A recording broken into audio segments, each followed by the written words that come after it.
All right, in the meantime, we've got Senator Jerry Moran, a Republican, fine state of Kansas. He's co-sponsoring a bill right now condemning that UN resolution that went after Israel for building these settlements that had the blessing of the administration in a sort of a backhand way, where we let this vote go through, condemning Israel for doing so. The senator wants to put a stop to that. Now, Senator, very good to have you, sir. What will this measure do? Just rebuke the UN or what? Neil, this is an effort by members of Congress to express a position that we've long held. In fact, 88 senators, Republican and Democrat senators, by letter to the Obama administration just a few months ago said don't do what they just did, abstaining from that vote in the United Nations. So this resolution really restates the position, would demonstrate that Congress, the Senate in particular, is fully committed toward the state of Israel. But more importantly as well is to make certain that there's a practical consequence to taking the debate to the United Nations.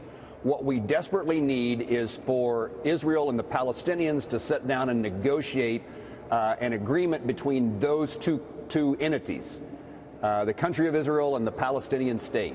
They need to reach an agreement, and if we send the message, as the United Nations just did with the Obama administration's approval, that they can negotiate in the court of world opinion in the United Nations, it reduces the likelihood that what really needs to happen in the Middle East to provide peace and justice, fairness, is going to happen. And so this resolution reiterates the support of the Congress for Israel as a state, but also indicates that we disagree with the Obama administration's decision to abstain, and we will have a new administration that will then have an opportunity to address this in a different way. But this is not so much about politics, although this whole abstention changes the way that the United States has operated in this regard. Well, do you think there might be a reason for that, Senator, that it's one thing for the Israelis to build some homes, and quite another to build like hundreds of them, and stretch its border into area that the Palestinians deem should be theirs in a two-state solution, and that the Israelis might have complicated those efforts? Well, I think that the UN action with the United States' agreement, acquiescence, complicates any chance of negotiations on the settlement issue between the two states.